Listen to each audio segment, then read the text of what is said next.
یہ حدیث جناب عبداللہ بن مسعود رضی اللہ عنہ کی روایت سے فرماتے ہیں کہ رسول اللہ صلی اللہ علیہ وسلم نے ارشاد فرمایا، بلکہ یہ ان پر موقوف ہے، مرفوع نہیں ہے، ان پر موقوف، ابن مسعود پر موقوف، ان کا اپنا قول ہے یہ، مگر اس کا حکم مرفوع کا ہے، کیونکہ صحابی کا وہ قول جس میں رائے کو مجال نہ ہو، رائے کا امکان نہ ہو، حکم وہ مرفوع ہوتا ہے۔ جو بات انہوں نے کہی یہ رائے سے نہیں کہی جا سکتی، اس بات میں رائے کو کوئی دخل نہیں، لہذا یہ حکماً مرفوع ہے اور اس کی سند بھی صحیح ہے۔ شیخ الاسلام نے 2 سندیں پیش کی، امام صاحبی کا قول ہے کہ اس کے اور بھی طرق ہیں، اور بھی اسانید ہیں، اور پہلی سند خاص طور پہ اس پر صحت جو ہے وہ واضح ہے۔ تو فرماتے ہیں کہ بین السماء الدنیا واللتی تلیہا 500 عام، کہ آسمان دنیا جو ہے اور اس کے بعد دوسرا آسمان، ان دونوں کے درمیان 500 سال کی مسافت ہے، 500 سال کی مسافت ہے۔ وبین کل سماء وسماء 500 عام، ہر آسمان کی دوسرے آسمان تک 500 سال کی مسافت ہے۔ وبین السماء السابع والکرسی 500 عام، اور 7ویں آسمان سے کرسی تک کی جو مسافت ہے وہ 500 سال کے سفر کے بقدر ہے۔ وبین الکرسی والماء 500 عام، اور کرسی سے اوپر جو پانی ہے ان دونوں کے مابین 500 سال کی مسافت کا فاصلہ ہے۔ والعرش فوق ذلك، اور اس کے اوپر عرش ہے، واللہ فوق العرش، اور اللہ تعالی عرش کے اوپر۔ لا يخفى علیہ شیء من اعمالکم، اور تمہارے اعمال میں سے اس پر کوئی چیز مخفی نہیں، کوئی چیز پوشیدہ نہیں۔ ان احادیث کو اگر جمع کریں اس معنی کی تو بڑی مسافت بنتی، کیونکہ بعض احادیث میں زمین سے آسمان تک 500 سال کا فاصلہ مذکور ہے، اور بعض احادیث میں ہر آسمان کی جو کثافت ہے، حجم جو ہے وہ بھی 500 سال کے بقدر، پھر اوپر سمندر جس کی تہ سے لے کر اوپر کی سطح تک 500 سال کی مسافت کا فاصلہ۔ شیخ ابن عثیمین فرماتے ہیں کہ یہ ساری مسافتیں جمع کی جائیں تو ٹوٹل 7,500 سال کی مسافت کا فاصلہ بنتا ہے، 7,500 سال، مسلسل سفر ہوتا رہے تیز رفتاری کے ساتھ، تو کتنا فاصلہ طے ہوگا؟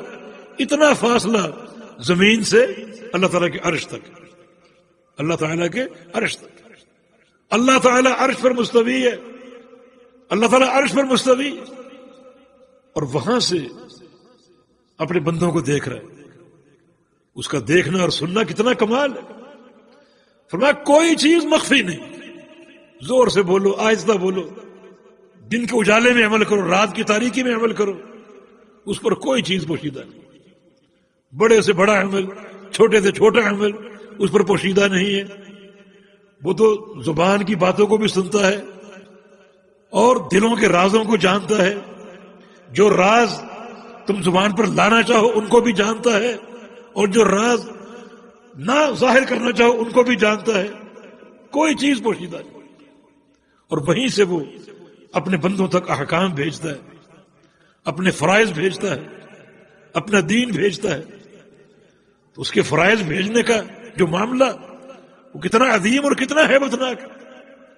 اللہ تعالیٰ جب کسی امر کی تنفیذ کا فیصلہ فرماتا ہے، فرشتوں کو اس کی اطلاع ہوتی ہے، فرشتے خوف کے مارے بے ہوش ہو جاتے ہیں۔ اور حدیث آپ نے پڑھی، وَأَخَذَتِ السَّمَاوَاتِ رَعْدَةٌ، اور 7واں آسمان کب کپا رہے ہوتے ہیں اللہ تعالیٰ کے فیصلے کی ہیبت سے، اس کے اوامر کی ہیبت سے۔ فرشتے خش کھائے گرے ہیں، بے ہوش ہو کر پڑے، آسمانوں پر رعدہ کب کبھی تاری اللہ تعالیٰ کے فیصلے کی ہیبت سے، اور فرشتوں کو آہستہ آہستہ ہوش آتا ہے۔ اللہ تعالیٰ پہلے جبریل امین کو اپنے فیصلے سے آگاہ کرتے، پھر آہستہ آہستہ فرشتوں تک وہ اطلاع پہنچتی، اللہ تعالیٰ کی وحی پھر زمین پہ اترتی ہے، اور جبریل فرشتوں کے ساتھ اترتے ہیں، چاروں طرف ملائکہ، ان کا پہرا، ان کی حراست، اور پھر وہ اللہ تعالیٰ کا امر اللہ کے پیغمبر تک پہنچتا ہے، اللہ کے رسول تک پہنچتا ہے، پھر رسول کریم صلی اللہ علیہ وسلم اللہ کے اس امر کو بندوں تک پہنچتا تھا۔ اللہ تعالیٰ کی عظمت اور حیبت آپ نے سن لی، اس کا علو آپ نے سن لیا، اتنی بلندی پر اپنے عرش پہ مستوی، عرش پہ اپنی ذات کے ساتھ اپنے عرش پہ مستوی، باقی پوری کائنات میں اس کا علم، اس کا احاطہ، اس کا ملک، اس کی بادشاہت، اس کی تدبیر نافذ ہے، اور کوئی امر اس کے تصرف سے باہر نہیں، اس کی بادشاہت سے باہر نہیں، بذات ہی عرش پر ہے، بذات ہی ہر جگہ موجود نہیں ہے، کیونکہ یہ پھر کمال نہ ہوتا، اس کی صفات کمال کی صفات، کمال کیا ہے؟ عرش پہ مستوی ہو اور ایک ایک ذرے سے باخبر ہو۔ اگر ایک ذرے کی خبر وہاں موجود ہو کر لینی ہے تو یہ تو انسان بھی کر سکتے، کسی چیز کی خبر وہاں پہنچ کر لے لو، مشاہدہ کر لو، دیکھ لو، ہر چیز آپ کے سامنے آ جائے گی۔ خالق کی صفات کمال کی صفات، کمال یہی ہے کہ عرش پہ مستوی ہے اور کوئی چیز پوشیدہ نہیں، کوئی چیز مخفی نہیں، ہر ذرے کو جانتا ہے۔ یعلم دبیب النملۃ السوداء فی الصخرۃ الصماء وفی اللیلۃ الظلماء، رات کا اندھیرا ہو، سیاہ ترین رات، اور پھر سیاہ رنگ کا پہاڑ، اس کی تاریک تہ کے اندر سیاہ رنگ کی چونٹی چل رہی ہو، اللہ تعالیٰ اپنے عرش سے اسے دیکھتا بھی ہے اور اس کے چلنے کی آواز کو سنتا بھی ہے، اس کا سمع اور بصر، اس کا احاطہ۔ اور اگر آپ کہیں کہ نہیں وہ اس تہ میں خود جاتا ہے اور خود جا کر اس تہ میں چونٹی کو دیکھتا ہے، تو یہ تو مخلوق بھی کام کر سکے، پھر خالق کا کیا کمال؟ کمال یہی ہے، اتنے علو پر، اتنی بلندی پر، اور اس علو کو ماننا پڑے گا۔ ایمان اور کفر کی بات، معاویہ سلمی رضی اللہ عنہ نبی علیہ السلام کے پاس آیا، مجھ پہ ایک لونڈی آزاد کرنا بنتا ہے، لونڈی جو ہے میرے پاس مجھے معلوم نہیں مومن ہے یا کافر، اس کا آپ نے امتحان لیا، لاؤ میرے پاس، لایا گیا، آپ نے امتحان لیا، کیا؟ این اللہ، اللہ کہاں ہے؟ اللہ کہاں ہے؟ تو بات تو ایمان اور کفر کی، آپ نے امتحان لیا، این اللہ، اللہ کہاں ہے؟ تو اس نے کہا آسمانوں میں، بعد حدیث میں اشارت الی السماء، اس نے آسمانوں کی طرف اشارہ کیا۔ تبھی تو امام ابو حنیفہ رحمہ اللہ کا قول ہے کہ جو شخص اللہ تعالیٰ کو عرش پر مستوی نہیں مانتا وہ کافر ہے، اور فرماتے ہیں جو اللہ تعالیٰ کو عرش پہ مستوی تو مانتا ہے مگر اس کا عقیدہ یہ کہ عرش نیچے ہے اوپر نہیں ہے، اس بارے میں شک ہو اس کو، وہ بھی کافر ہے۔ عرش کہاں ہے شک ہو وہ بھی کافر ہے۔ تو اللہ تعالیٰ کا مقام، اللہ تعالیٰ اپنے عرش پر، عرش کہاں پر ہے؟ حدیث آپ نے پڑھ لی، کتنی بلندی پر، کتنے فاصلے ہیں، اور سب سے اوپر اللہ کا عرش ہے۔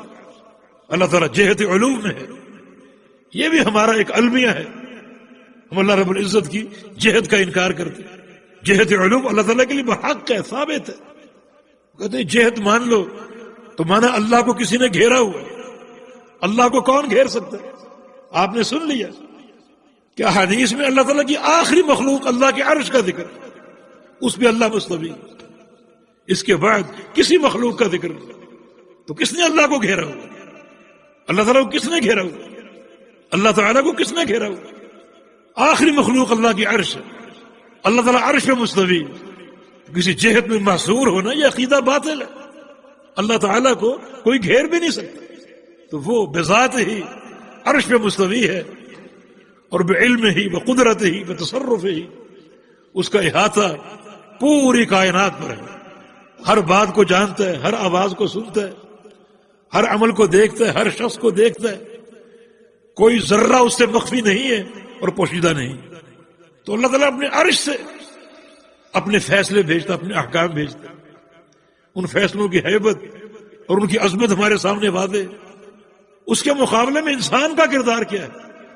اتنے عظیم فیصلے اتنی بلندی سے آئے، اتنی عظیم ذات کی طرف سے آئے، اور ہم ڈٹائی سے کہتے ہیں کہ یہ ہمارے امام کا قول نہیں، یہ ہماری برادری کا قول نہیں، ہماری برادری کے رواج کے خلاف ہے، یہ ہمارے پیر و مرشد کی تعلیم کے خلاف ہے، اللہ تعالیٰ کی یہ ہیبت تم نے پہچانی، یہ عظمت پہچانی، اتنے علوم سے آنے والے فیصلے، اور اس طرح ہم ان کا انکار کر دیں، ان کو ٹھکرا دیں۔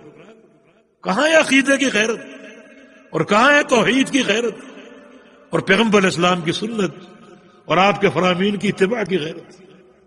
جب تک یہ غیرت اپنے اندر پیدا نہیں کرو گے توحید کی، اتباع سنت کی، اور صحیح معنی میں تمسک نہیں ہوگا، اس وقت تک یہ کوششیں، یہ محنتیں، یہ عمل اللہ کے ہاں کوئی قابل قبول نہ ہو۔